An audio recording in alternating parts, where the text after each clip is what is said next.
Hello there, avid readers. Hope everyone's having a great day today. So, this is kind of gonna suck. I'm about to tear this novel apart, and I feel bad about it because, I'm part of one of these Facebook groups where you can get arcs for free from authors. And I know that under no obligation. I know that means that I'm under no obligation to give, an exclusively positive review. But I tend to be really understanding when it comes to authors that are, self-published. Because, I myself am a self-published writer, but I'm just going to come out and say it. This novel was like bad Twilight fan fiction. I mean, it was just it was just bad. I tried to be super objective when I wrote the review online, because I do these reviews in three ways. I've got a podcast, which you're listening to. I've got a written review, which I tend to be a little more objective and professional with, and then I've got my YouTube review, which is, a little bit more expressive. But it was very hard to stay objective in this novel because it was a very painful book to read. I mean, after about a quarter of it, I was just like, oh God, can I just stop reading this? And I'm like, no, I can't. I promised the author I would, read the book. And I did. I, forced myself to read it, and it was not good. And the whole reason I call it bad Twilight fan fiction is because this love triangle is exactly like the love triangle from Twilight. You have Rose, who is basically a Mary Sue character. There's literally nothing wrong with her. She's absolutely perfect and absolutely flawless and absolutely selfish. She has absolutely no flaws whatsoever to make her relatable at all, and that really bugged me. Have I said what I'm talking about first? I'm talking about Rain. Rain by India Adams. Oh God, this novel just was so tedious. And you know what? I liked Twilight when it came out. When it came out, I was a teenager. I was on the Twilight bandwagon. I did go see all the movies. I have all the books. And I liked Twilight when it came out when I was, in high school. But there's a reason I haven't gone to reread them. Not that I have time to reread them, but if I did, I still wouldn't choose to reread the Twilight series because I feel like that's a series that hasn't aged well. It really is for adolescents. And I still like the movies, I enjoy watching the movies, but I don't take them seriously. I enjoy them for what they are, just entertainment value. But I think I just lost some credibility with you guys, and I'm sorry about that. I'm just being honest. But this novel was basically Twilight, but with elves, except the elves kind of have fangs. And when they bite you, they excrete venom. I'm sorry, does that not sound familiar at all? Certainly sounds familiar to me. And you know what? Rose is exactly like Bella from the books. I think I like Bella more in the movies, even though Kristen Stewart really can't act in those movies.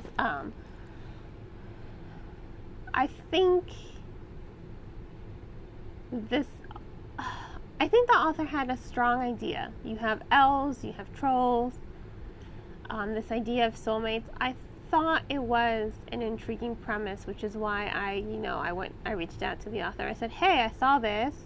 I would like to participate in your reading group for it. And she was like, sure, I'll message you the details. And then she provided me with an arc, and I thought that was great, very nice of her. And so I was intrigued by the premise. I was intrigued by the overall plot. I think it was just the execution of it that really blew me away. and not in a good way. I think it was, like I said, it was very tedious. It read very juvenile.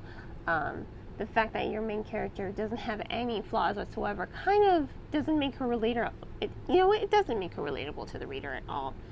And then you have this romance with her lifelong friend, Gunnar, who has always been in love with her. Oh, gee, if that didn't sound familiar, right? And so she tries to have a relationship with him, and it's really weird because it reads like incest because of how their relationship is sort of defined in the very opening of the novel. It really does not resonate with the reader. Like, all of their interactions, they're very, I want to say stiff, but I think that's more in line with the dialogue. I think the dialogue with the relationship is very stiff, and I think her lack of emotion, her narrative regarding him, but yet still trying with him. I mean, she really is like Bella, who wants Jacob, but doesn't want Jacob at the same time. I mean, that's exactly how their relationship read. It was very much like those two. And oh God, he's always calling her baby. Baby, are you okay? I was just, I really hated it so much. I really, really did. I hate the use of baby in this novel because he's constantly using it. It's like, I understand her mom using it. Her mom using it is fine. Like, baby, are you okay? That's fine. But he overuses it, and like I said, their relationship is really written very weird in this novel. It's very uncomfortable to read because it does read a lot like incest, and it doesn't really resonate with the reader. And then you have the stoic boy who has to stay away from her because she's special in some way. And oh God, he's basically Edward. I mean, come on. He really is just Edward, in my opinion. So, his language is also very stiff. I thought it was very archaic, his language. I get she was kind of going for ancient feeling. They're elves. She wants them to feel ancient. But then you have other elves who are more colloquial, who know current slang, so it didn't really fit. And she tries to write it off being like, oh, well, they're guardians of humankind, but only some of them get to really integrate in society. I mean, okay, yes, but when they come home, wouldn't they bring that slang with them and just sort of start explaining like, hey, well, this is what this means. It was very stiff. It didn't fit. I didn't like the chemistry he had with Rose either, because it's like automatic. He had this pull to her even before they met, and that kind of bothered me. Like, oh, he's in love with her before he even knows her. It bordered on the cliche. It didn't border. It was cliche. It's that cliche automatic love trope, and I know that bugs a lot of people. I guess it bugs me too, because I like to see relationships develop in stories. But she doesn't even know she exists, and yet it's like her heart aches for him, and it's like, you don't even know this dude exists right now. Why are you in such heartache? So it was just very unbelievable. It was very cliche. It was such a typical romance trope that I haven't seen in a while, to be perfectly honest. I like stories where it's like, oh, well, you have this attraction, right? It starts as physical, maybe friendly, but then it evolves into something more. I don't mind that. But what I mind here is these two don't even meet, and he's already in love with her. He's like, oh, no, but I can't be with her. It was just very annoying. It was very annoying. It once again was just unbelievable, and it really bugged the heck out of me. Just the language of the novel was very stiff, and then the author tends to use euphemisms a lot, which I guess why not.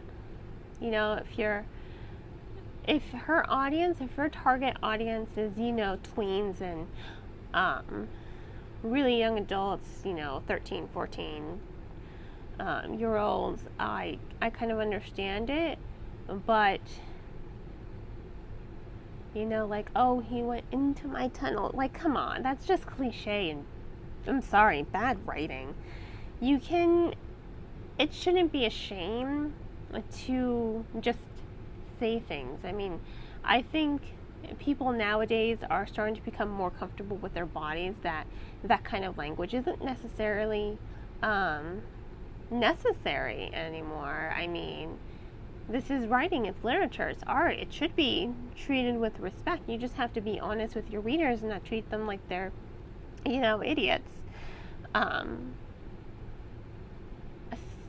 So, or maybe that's just a personal choice on the author's part. Maybe she doesn't feel comfortable with that, which, you know what, that's fine, that's okay. I just think there's a point where it's just overused. Especially if you're just going to go in like some details, but then you're going to use euphemisms for other details. It's a little jarring. It's like, well, just be honest about the whole thing that's happening right now with the characters. So that's my opinion on that. I just, like I said in the beginning of this, podcast, I felt like this novel was basically just bad Twilight fan fiction. Because these characters are literally like Bella, Jacob, and Edward. The love triangle in here is basically Bella, Edward, and Jacob. It wasn't fresh, it wasn't unique, there was nothing really compelling about it. The only thing interesting was the plot premise, like elves, trolls, that's great. But then you're telling me he has to bite her like a freaking vampire, and that sometimes his skin is shimmery because there's mica in the lotion. I mean, come on. A little more originality, please. God, I feel like I'm being so harsh in this podcast. I really do. And I feel terrible about it. But this is how I felt when I was reading these novels. I mean, there were so many parts when I was reading it, and I was just like, oh my god, he sounds like oh my god, he sounds like Jacob, oh my god, he's such a Bella. And I haven't seen Twilight in years. I mean, literally, it's been 5 years since I watched the movie. It's been even longer since I read the book. I read it once when it came out. That was it. And, oh god, that's how much this novel bugged me, and I feel, like I said, I feel bad. I feel terrible. I feel like I'm being a little too harsh. But ultimately, this was my opinion. Oh man, I feel terrible. I really do. I feel terrible for the author. I am hardly ever this harsh. It takes a lot for me to really dislike a book. But in this case, I really disliked it. And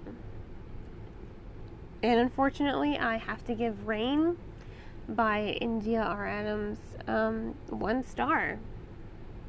There's a link on my blog if you want to purchase the book from bookshop.org. I do recommend bookshop.org because a percentage of the proceeds do go to local booksellers. But if you are really hesitant about buying this novel, check it out from your local library. Like I always say, I'm never not going to recommend the book because my opinion is my own. And if you're someone who, loves Twilight and you have no problem rereading Twilight again and again, this is probably for you. It's not for me, but it's probably for you. I mean, we all have different tastes. And let me remind you, I did love Twilight when it came out. I want to keep liking it, which is why I haven't reread it, because I'm afraid it didn't age well. And I don't want to tarnish my memories of it. But,